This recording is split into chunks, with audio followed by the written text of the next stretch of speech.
Good morning again. Hi, I'm Luiza Savage. I'm executive editor of growth at Politico, and we're so proud to be the media partner here at the Halifax International Security Forum for, I think, the 4th year, Peter. It's always incredible to be a part of this important gathering, so please give our reporters all your secrets when you speak, always. That's why we're here. Very excited for this particular panel. Victory in Ukraine equals Indo-Pacific possibilities. I think this conversation is where everything we've been talking about all weekend comes together. When you think about it geographically and strategically, Russia spans from Ukraine to China. And Russia-Ukraine is the hot conflict, but I learned a new word. China is the pacing threat, yes. Meaning that it is the only country that can pose a systemic challenge to the United States, to democracies, economically, militarily, technologically, and politically. And so the Indo-Pacific theater is obviously where this all comes together. It also happens to cover half of the world's surface and is home to 60% of the world's people. So we have a lot to talk about, and I know there are going to be a lot of audience questions and comments about how everything fits together and where we are in this moment. We have a really incredible panel from around the world. I'm very excited to introduce them. Dr. Comfort Eyre. She is president and CEO of the International Crisis Group, and they are doing work in the South China Sea, as well as working to prevent conflict in the Taiwan Strait. And next to Dr. Eyre, General Wayne Eyre, Chief of the Defense Staff for the Canadian Armed Forces. And I think it's worth noting that his extensive military career also includes time as Deputy Commander of the United Nations Command in South Korea. Next to him, General Charles Flynn, Commanding General of the US Army in the Pacific. And we usually think of the Navy, but it'll be great to get your perspectives from the Army. And then last, but in many ways first, Nathan Law, a former legislator from Hong Kong, who is now politically exiled in the UK and working with the Hong Kong Democracy Council. So thank you all for being here as we knit together everything we're all thinking about this weekend. And Nathan, I would like to start with you and then ask all the panelists, and with great apologies to Peter Van Praagh, but I'd really like to pressure test the title of our panel. This hypothesis, does victory in Ukraine necessarily, automatically, or at all have any significant impact on the Indo-Pacific? And Nathan, I'd love to hear your perspective from the point of view of the democracy movement in Hong Kong. What does it mean for you? Well, thank you so much, Luiza, for the introduction. And I think that the multimedia team of the forum has been magnificent. I almost cried seeing the clips, especially the protests in Hong Kong. And we've seen a lot of democratic struggles for the past years. And we've come to a moment that we all think victory of Ukraine is victory of democracy. And democracy is not going to lose in any ways, because that will create a huge impact in our region and also people's lives and political system around the world. 2 years ago, I was invited by Biden administration to attend the first Summit from Democracy. And the Chinese government, a few days before the summit started, wrote out a white paper saying that China is a democracy that works. It undermines all the other democracies, saying that the US doesn't work, UK doesn't work, Canada doesn't work.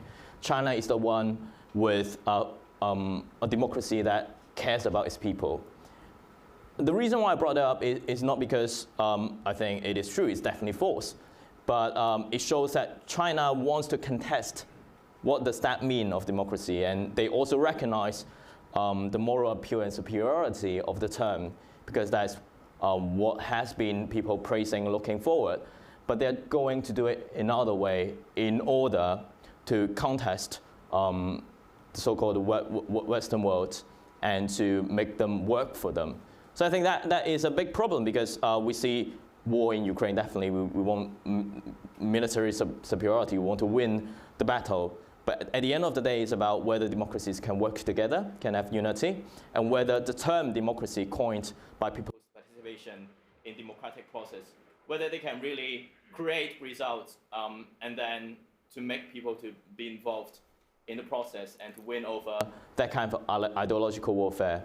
So for me, it means a lot to the region because Taiwan is a democracy, so does many other in the region, and if we cannot be united in the face of that big invasion from Russia to Ukraine, then that may signal a really bad situation to the other democracies in the region as well. But I just want to push on that a little bit because we know that Xi Jinping wants eventual reunification with Taiwan.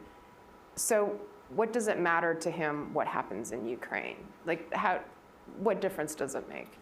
Well, first of all, Xi Jinping wants a prolonged Ukraine war because that shifts the attention of the world, and that will definitely consume some resources from the rest of the world. And secondly, it's about ideology. It's about whether he can promise the other dictators that he can craft a world that is much more friendlier to them, rather than the other dictators being scrutinized.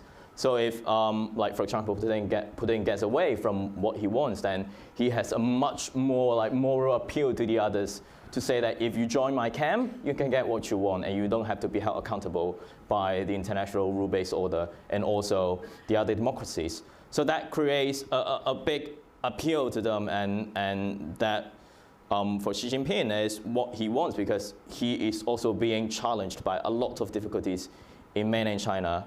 And he wants a world that he is not being held accountable. Mm-hmm. General Flynn, in Washington, in the US, there's a lot of recalibration right now about what America's role in the world should be. And there are some who would argue that if China's the big issue, then Ukraine is a distraction. How do you see that? Well, I think to the title, I think there are enormous opportunities out there. I think to many of the points Nathan brought up here, first of all, there is a limited and regional war going on in Europe. There's another limited and regional war going on in the Middle East. And the last thing that we all can afford is another war in the Pacific. So every day we're working out there to try to prevent more from happening. I think that the region, Xi Jinping, and the Taiwan leadership, they're all watching closely what's actually happening in Europe and Ukraine and looking at the outcomes, or at least what's unfolding in both the European continent and then across the Central Asian states and the Middle East. I would offer some bad news and then some good news. And on the good news, there'll be the opportunities. I would say the bad news is that they have created a military instrument that is very, very dangerous. Admiral Aquilino, my boss in the Indo-Pacific, has referred to it as an unprecedented buildup of military capability. So it is a dangerous arsenal that they have created. And having been out there, this is my third assignment, and really have been out there pretty straight since 2014, what we're witnessing, at least the military be able to perform, is very different in 2023 than it was in 2014, 2015, 16, 17, 18. So that trajectory that they're on is a dangerous one for the region, and candidly, it's a dangerous one for the world. So we are all should be concerned and trying to slow that trajectory down for safety, stability, security, and international rules-based order. Mm-hmm. And the good news, if I can, on the good news, this goes to the very opportunities that are going on. What we're seeing out in the region is a dramatic increase in multilateral and multinational participation in a wide number of areas, on the military side for sure, but I also think about the recent engagements from APEC to the president's discussions, to the 2+2 in India, to comprehensive strategic partnerships recently signed with Vietnam, and also in Indonesia. So those are all the opportunities that I think the region is witnessing as a result of actually what's happening in Europe and now in the Middle East. And I think that that bodes well for our countries and for the rules-based international order that we all want to protect. You're nodding, General. Well, of course, I agree with Charlie. Yeah. So, hey, firstly, on behalf of the Canadian Armed Forces, I just want to welcome everybody here. It's great to see so many familiar faces and new faces as well, and likewise for my fellow panel members here. 10 plus years ago, Charlie and I were one-stars jumping out of planes together, so never envisioned sitting on a panel with him talking about the Indo-Pacific. So it just shows how small the world is. And just how small the world is can relate to this question as well. You know, victory in Ukraine, I believe, directly relates to opportunities, and I would add threats in the Asia-Pacific, Indo-Pacific region, and actually beyond. You know, what we're seeing is a direct challenge to the ideas of territorial sovereignty, the right of a people to exist, the right of people to choose their own form of government. You know, if those norms in the international order are not upheld, that will embolden others to embark on imperialism, adventurism, expansionism in the international system.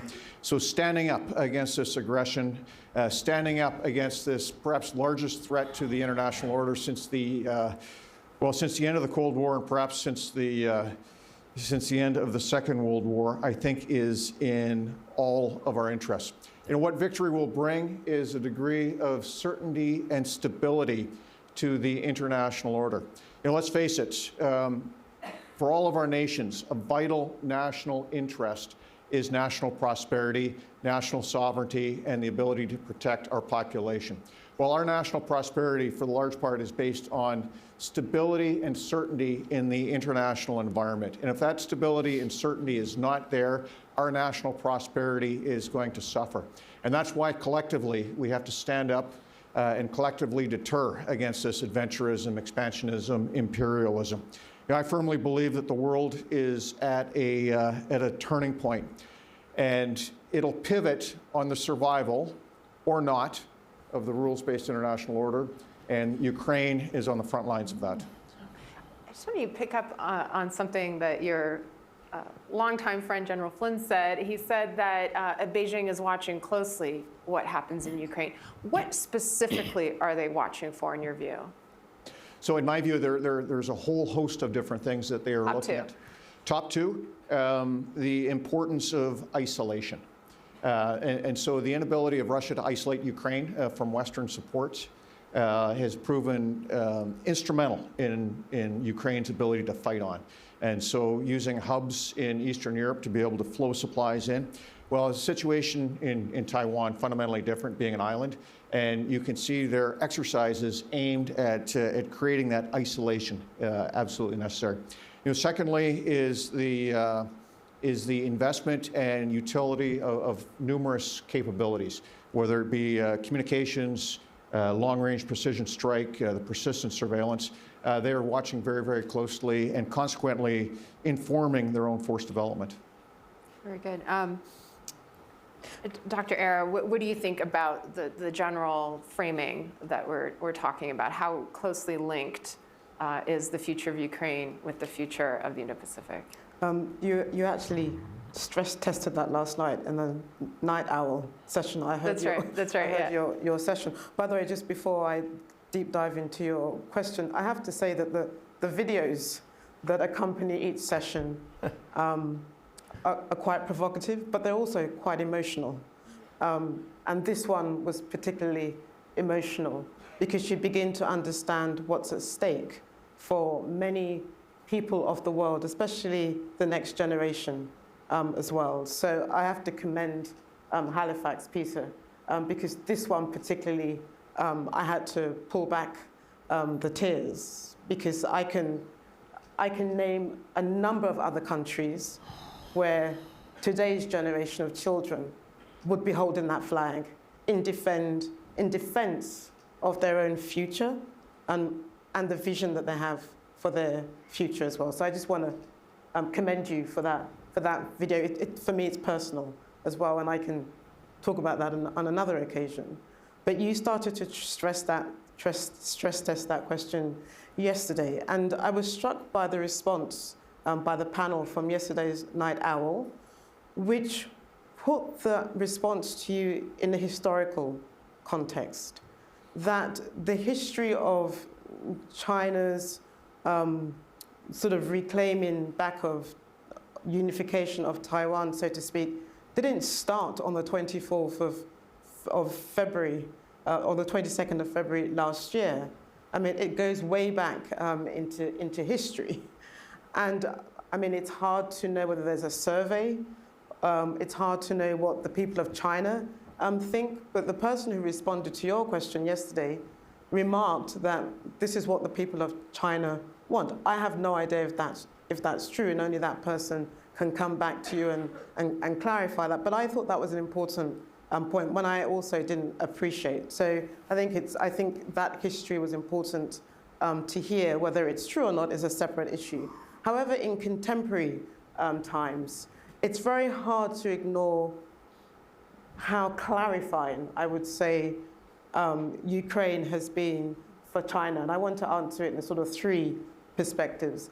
Number one, the war plan that China probably had on the eve of Russia's own invasion into Ukraine is likely to have been changed or likely to be rethought of as well. And quite frankly, we're also talking about a 180-kilometer strait, Taiwan Strait, which requires you to kind of like move very quickly if you're going to plan any form of amphibious invasion. You would know that better than me, but we're talking about moving tens of thousands of troops and doing that quite quickly. And I think if you ask the PLA quite privately off the record, I think they would have question marks about their own capacity today. So there is that reality check of what China itself militarily can do, and I'll ask the two of you to clarify that. Number two, I don't think it's, I mean, we spent a lot of time talking about the global fallout of Ukraine for the rest of the world, but it's also been interesting to see how the countries in the South China Sea region, in the Indo-Pacific themselves, have viewed this conflict. So as a result, Japan is reviewing its own security. That as a consequence of what's been happening in Ukraine. The Philippines also is striking up various defense deals with the United States as well. And also at the same time, South Korea, Japan, and the US are coming up with their own deals. This is as a result of Ukraine because they've viewed it as an existential crisis, not just within Europe, but within the rest of the world, and the impact that it means for them. It's not lost on any one of us also that the US does see, to a certain degree, what is happening in Ukraine as a distraction. They were supposed to do their pivot to the Indo-Pacific, and so they've found themselves having to invest heavily into Ukraine. My third final point, Luiza, is as a result of all of this, we've seen the way in which Russia and China have become tighter in that relationship. And I think that tightness is as a result of that competition between the US and Russia, but also as a result of the alliance building that we're seeing as a result of the fallout in Ukraine. So it's brought partners that traditionally may not have been necessarily closer together for national security interest. And for so long as the US continues its own sort of posturing in the region, you're going to see China latch on closer and closer to that relationship with Russia as well. Could I Go ahead. jump in? I think Comfort makes some really good points, and I don't want to miss the opportunity to say, because I'll get to the military aspect of what Comfort was describing there. I think that there are four things as a result of what's happening in Europe and the Middle East that President Xi is evaluating, assessing, sort of go, no-go criteria. The first is economic sanctions, particularly the economic sanctions that have been levied on Russia. You know, evaluating, can they withstand that? The second thing is they are doubling down on the region to fragment, fracture, disassemble the network of allies and partners that the U.S. enjoys. And they are working every day on that. They're doing that in the information space. They're doing it in the air. They're doing it at sea. They're doing it on the ground. And so, again, that's another area where he is assessing whether he can do this or not. The third thing, to Comfort's point, and you've just recently seen this, they've changed out a number of their military leaders. So I believe that they are, assessing the military proficiency of his force to actually conduct a cross-strait invasion. That is a highly, highly complex operation, not to be taken lightly. It's going to require all of their forces, and it's going to require a significant amount of expertise, precision, timing, sustainment, and I could go on and on. But that is an area that they are looking at. The fourth thing is the information, and it was mentioned earlier today and yesterday. So they have to win the information war. They have to be, they have to have the U.S. seen as a declining power and unreliable, and that they are seen as a reliable and ascending power. And they have to win that war. I think somebody mentioned yesterday, what's at stake? It's information, information, information. And so what you're saying is America's reliability as an ally and its stalwartness and the length of its commitment to Ukraine is going to inform the narrative that China gives a lot of other countries. I guess what I'm saying is our unity and collective commitment out there is so important for the region and the world. He has a regional desire to be hegemonic, and then he's got global aspirations, and we have to prevent both from occurring. In fact, the one thing that Xi Jinping and Russia and what binds them together is that they didn't bank on the unity that you're talking about as well. And I think that has been quite a wake-up call for China as well. And to go to Charlie's second point, this is classic Sun Tzu. Attack alliances before you attack armies and cities. So this is part of the strategic culture that we're dealing with as well. Yeah, if I could push back a little bit, because I think that's one thing about how we calculate and how we see where there's any possibility militarily it could win.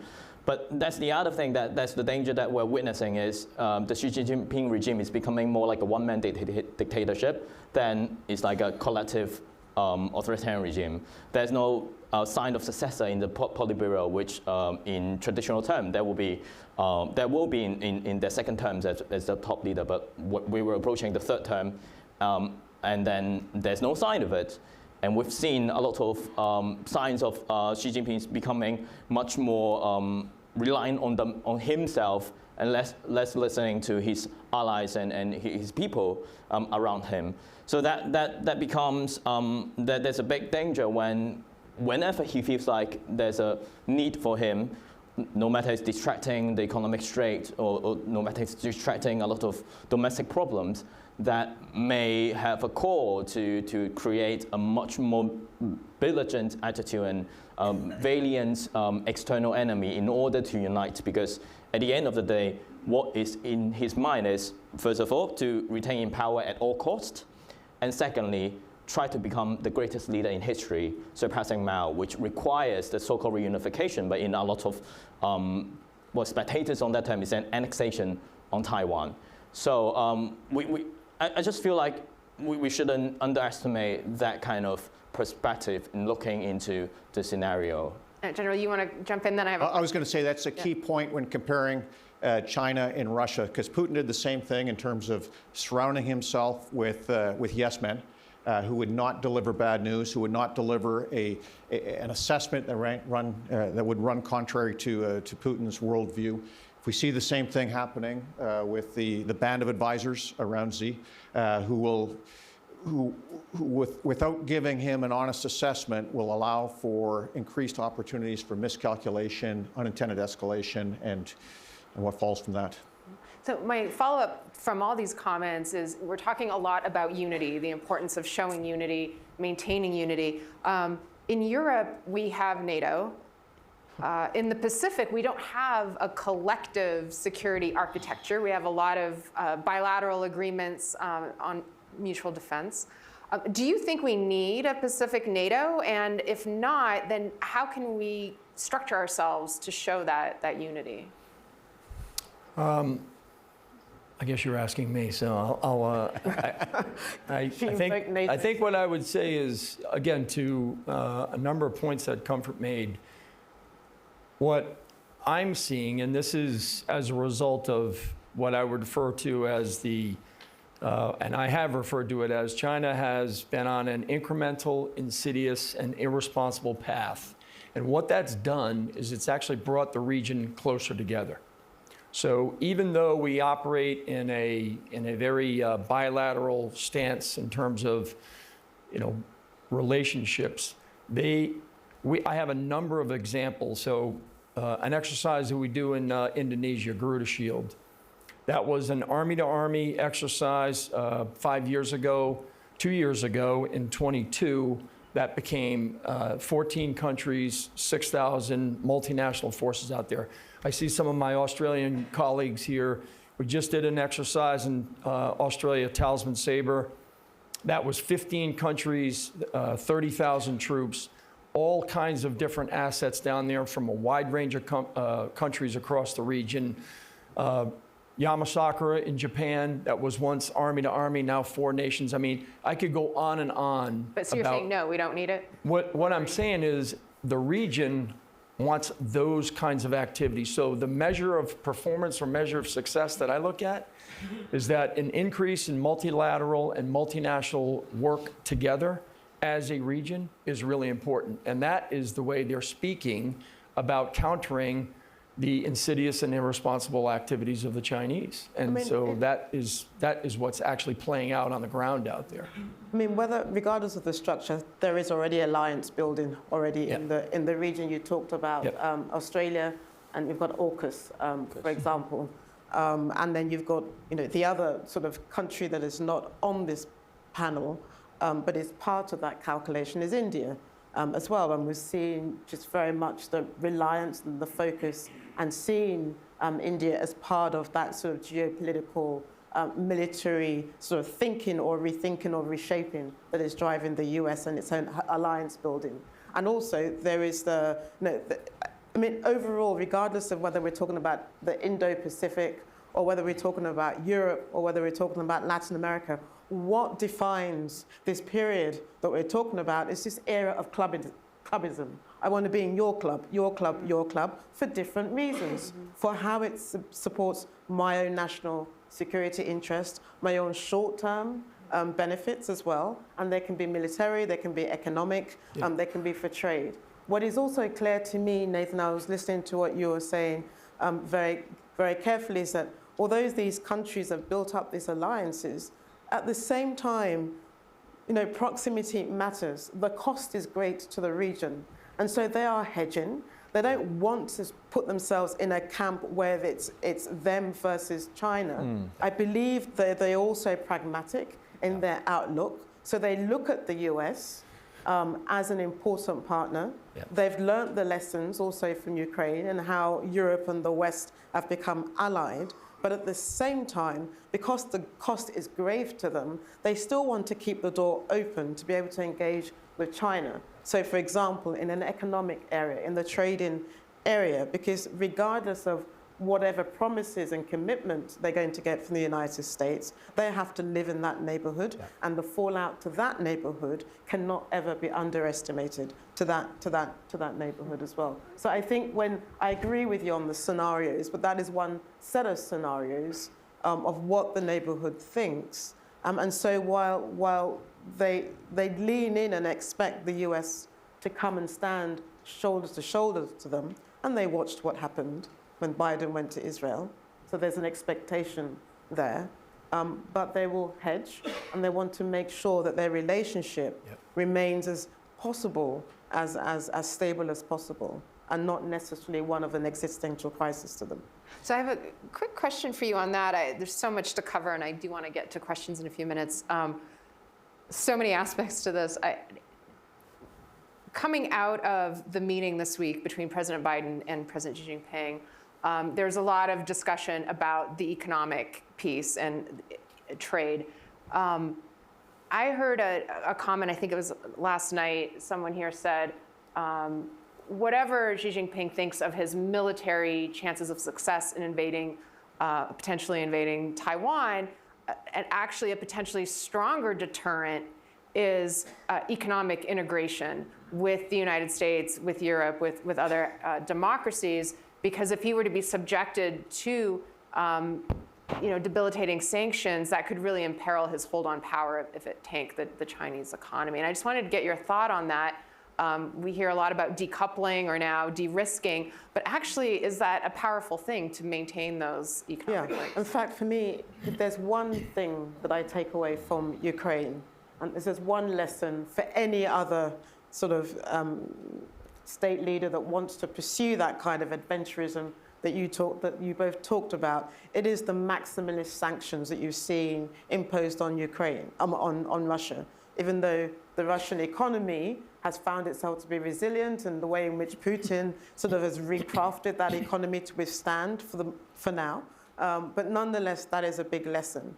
And at the end of the day, although Biden walks away and the Pentagon walks away from what happened last week on the talks by the two leaders, getting that sort of military high-level dialogue back on the table, I think for Xi Jinping, he welcomes that, he accepts that, but what matters for him is he can't do anything about the previous economic sort of constraints that are there, but he wants to limit future ones, and that's what matters for him. So he'll nod to the military dialogue, he will nod to all the other aspects, but the one that's important to him more than anything else, because he's understood that lesson, is the economic one. And he saw what happened with the semiconductors. He's seen what's happened around the various chip acts and the RIA as well. And I don't know whether he's read what Jake Sullivan said, but the de-risking one is also interesting in the way Jake Sullivan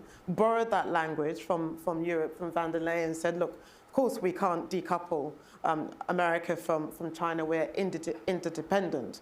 But this other language about de-risking means that there are ways in which we can curtail, limit, restrain China. And I think this, more than anything, is what drives Xi Jinping's own calculations. But Nathan, I see you're agitated. That's definitely one way to portray where there is like an increasing economic activities, we can have more leverage on containing its action. It is variation of like trade to change ideology in it.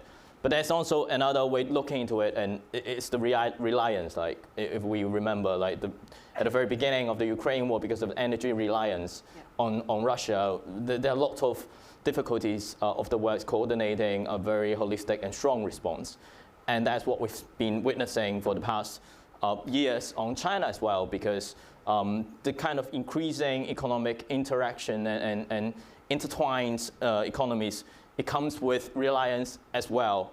And in many terms, that could also pose a challenge for us to come up with a coordinated actions against some of the extremely bullying economic activities from China, which they've put on economic sanctions on Norway, on Australia, on Lithuania, because these countries criticized the human rights record of China. So I think I've been hearing some very interesting ideas about how we can have economic Article 5, where democracies come together and they kind of react to any of these individual sanctions from mainland China, from PRC to certain countries, and they react together.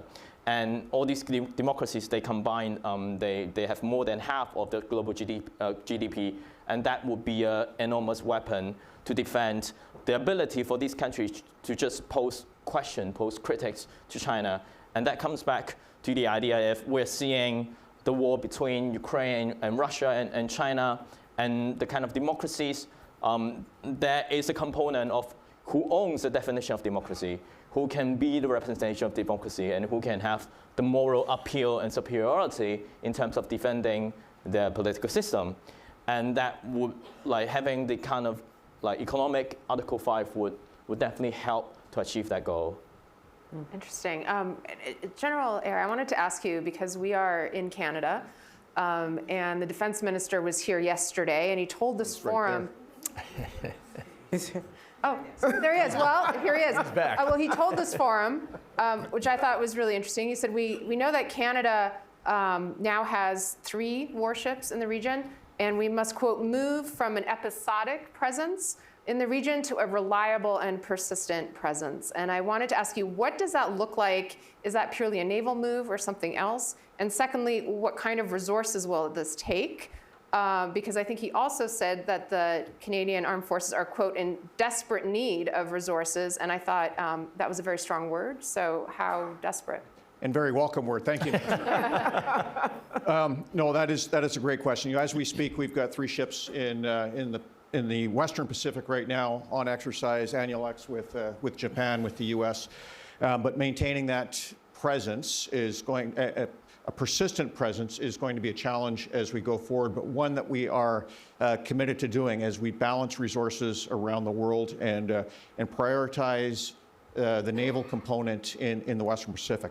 But to sustain it is going to be a challenge. If we take a look at the 2 major capabilities that we're projecting out there, Halifax class frigates, named after this city here, and our maritime patrol aircraft. Hey, our Halifax class frigates, they were commissioned around the 91, 92 timeframe. They've got a 30-year lifespan. Well, guess what year we're in now? And so they are in desperate need of some maintenance. If we take a look at the trajectory of our maintenance funding over the next few years, we're going to have a very, very hard time given the current path. You know, likewise with our CP-140 maritime patrol aircraft, extremely useful not just for the Western Pacific, and as we speak, we've got one operating on that exercise and another operating out of Iceland. Not just for the Western Pacific, but for the Arctic and for our own coastlines as well. Maintenance is sitting below, or serviceability is below 50%. So we urgently need to replace that platform with something that's proven, dependable, and interoperable with allies. And then going forward, there's a number of other capabilities we're going to need for the future. But regardless, we're committed to doing our part, as Charlie was talking about, that multinational group of allies, friends, partners, standing up, deterring against that expansionism, adventurism, and just doing our part to be present in the region. I'm going to make a hat tip to Canada and the minister, and I met with both yesterday. So in my command, I have 2 one-star brigadier generals from Canada that are Deputy Commanding General in the 11th Airborne Division in Alaska and Deputy Commanding General for 1st Corps at Joint Base Lewis-McChord. Recently, we also have an agreement where the Canadian Army will be sending a battalion task force to our Northern Warfare Training Joint Pacific Multinational Readiness Center in Alaska, and they'll do that every other year, with the odd year being a company-sized team there. Of course, the work that we do in the Arctic as neighbors in the Arctic with Canada, and in fact, our homeland defense is contingent on some of the assets that we have in Alaska, large U.S. Air Force presence there, global missile defense. So the work that we do partnering with the Canadian Army, and as Wayne pointed out, the Air Force and the Maritime Forces, vital out in the Indo-Pacific. And actually the Canadian flag and the Canadian soldiers and the Canadian formations and the Canadian aircraft and maritime capabilities that come out there, that international, that's the point about unity and collective commitment. When they see that, they can't match that. And so that's really, really important about what we're doing out there. So Minister, thanks to you and to Wayne for your support. And just before I kick it to the audience, I just want to ask you one thing about what came out of the Biden and Xi meetings, which was the military-to-military reestablishing communications.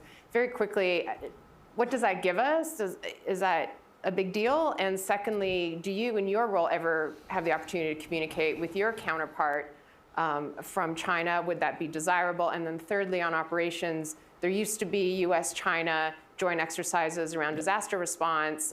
Is that something that you foresee bringing back? Well, first of all, a lot of the mechanics need to be worked out, but it's a positive aspect of what happened from the meeting. So I'm sure a number of other people will work out the mechanics of that going on. To your point, we had for many years up until COVID, with the Chinese Army, we had what was called a DME, a disaster management exercise, where we worked together on responding to basically humanitarian assistance, disaster relief. That stopped, obviously, with COVID, and it never got rebooted because of the security situation, candidly. So the point I'm making is I think the positive aspects of communicating mill to mill, I know Admiral Aquilino wants to talk to his counterpart. I believe Secretary Austin is working out a mechanism to talk to his counterpart. So after all of that happens, then maybe, just maybe, we can have a retooling of what we had once, a disaster management exercise. And that was an annual exercise. One year we did it in the US, the following year we did it in China. So when I was a deputy commanding general in this command in Hawaii, my boss at the time, General Brown, he actually went to China and he spent a week there with those forces. So it's certainly within the realm of possible, but still to be determined. General, you want to say something really quickly and we'll go to questions? Yeah, and I would just add that, in my view, having that military-to-military communication at the highest level is essential. Regardless of the political relationship, having that hotline where you can de-escalate incidents will be good for all of us. But with a warning, military-to-military communication cannot be seen as a reward, cannot be seen as a form of supplication. It's got to be there for its own purpose. Got it. Do we have questions in the audience? Over here. Yeah, it's coming to you. I'm Paula Dobriansky, Harvard University, and I wanted to cite comfort. You mentioned the importance and shift in Japan, which is historic. Actually, the fact that they have upped their military spending, I mean, truly historic. And it should be mentioned too, Korea at this time is engaged in nuclear discussions, which they weren't. It was always, a bit over to the side, US in the front. So just one point and a quick question. The point is, I do want to connect the dots with Ukraine and the Indo-Pacific. Japan's Prime Minister Kishida came intentionally to the United States to actually state, if the war in Ukraine is not won, it will affect us in the Pacific. I wanted to make that statement because it really underscores, I think, the sentiment in the region is very worried about what will happen in Ukraine. There is this interconnectivity. My question for all of you is about, which I didn't hear, the Quadrilateral Security Dialogue. Japan initiated it in 2007. And the question is, where is that going to be going? There was some question, not with the Malabar exercises in the military, but about expanding the Quad in the non-military domain. Do you see that? And thank you for this panel. Who'd like to take that? Non-military domain. On the Quad as well. Quad's yours. Well, I mean, You own that. I Touched a nerve. I think the points, ma'am, that she's made about Korea and Japan, they are in a very different spot, even from my last assignment when I left in 2018 out there. I would just say that I think the AUKUS agreement is an indication of that. I think the work that we were doing with Japan, again, I mentioned we have exercises that were once just US, Japan. Now, next in December, we'll have Philippine observers. We'll have a division from the Australian Army there, and then, of course, multiple regional armies in Japan. And then, as I just mentioned, I think the 2+2 that just went on in India was very positive, and lots of great outcomes from that. From the Army standpoint, there was actually a co-production agreement for Stryker vehicles in India. So these are things that are just completely different from what we had before. We have the largest bilateral exercise with India called Yuddhabhyas, and we do it this year. It'll be in India, and we just had the largest Indo-Pacific Army Chiefs Conference in New Delhi. There were 30 countries represented there. There were 20 chiefs of army there. General Pandey, the Chief of Army, and Minister Singh were very, very accommodating to have that 3-day discussion go on there in India. So those are all indications, at least in the security sector, where the Indian, Australian, and Japanese and U.S. forces are working much closer together. Dr. Eyre? Listen, I think the one thing that I think is very clear, and it's been accelerated as a result of how the region read Ukraine and what it means for them, is that we have seen in the last 18 months just a sheer militarization of the region. It's a hyper-militarization of the region. And you're seeing a turning of a new page in Japan and how it positions themselves at a time also then we're talking about denuclearization. We're seeing an opposite conversation happening in the region as well. And exactly, it does worry me, because this is one of the fallouts from Ukraine. I mean, and I think we should be concerned because the risk of miscalculation gets graver and graver every single day. And that miscalculation is not just on the doors of China. How China reads how others position themselves matters also. How those countries posture and how they position themselves vis-a-vis China also matters. So it's not just how China reads things, but it's also how the regions read each other for the likelihood of some kind of escalation. You know, I was interested by the question you asked earlier on about sort of regional sort of economic integration and multilateralism. There is one body in the region, and the fact that it doesn't function adequately is also quite telling, and that's ASEAN as well. So it's not as though there isn't multilateralism in the region. The question is, why doesn't this particular body work, and why we're actually looking elsewhere for others, because it doesn't get to the crux of the issue, even politically, before you can even begin to get it to build trust and credibility among the allies as well. We have a question over here. The gentleman right next to you. Thank you. Steve Sang from SOAS in London. I would like to ask the panelists, particularly the two generals, because what we are looking at the competition with China is that the competition is in fact global. I mean, Xi Jinping is very, very clear. He is looking at the whole thing in a global terms. When he come up with new ideas, he call it Global Security Initiative, Global Development Initiative, Global Civilization Initiative. It's very, very clear. Doesn't see China as a regional power. So the competition really is global. The theater for competition is the Indo-Pacific. And the most likely front line is, in fact, Taiwan. Would it make much more sense for the Western democracies to look at it in those terms and try to engage in those terms? In which case, the case for Ukraine and the Indo-Pacific being very closely linked is completely obvious, because it is not just one or the other. It is one same thing at the same time. Thank you. This is excellent. Yeah, well, so thanks for the question. As I mentioned, he has stated he has global aspirations, but I do think that he's got a number of challenges in the region. And as I mentioned in my sort of 4 criteria there, I think his effort on doubling down to kind of disassemble the network of allies and partners that we do have in the region is, he's doing everything he can to stay at that. I mean, if you just go to South Asia and you go from Pakistan to Vietnam, you've got a Rohingya crisis in Myanmar. You have ground locks that are being cut through Myanmar. They're being cut through Pakistan. There's pressure along the line of actual control, the damming along the Mekong River, the information operations that are going on in Nepal and Bhutan. I mean, that's just 10 countries, 2 billion people right there in South Asia. Jump out to Southeast Asia, same activities going on. You jump out to Oceania, right on the doorstep of the homeland of the United States.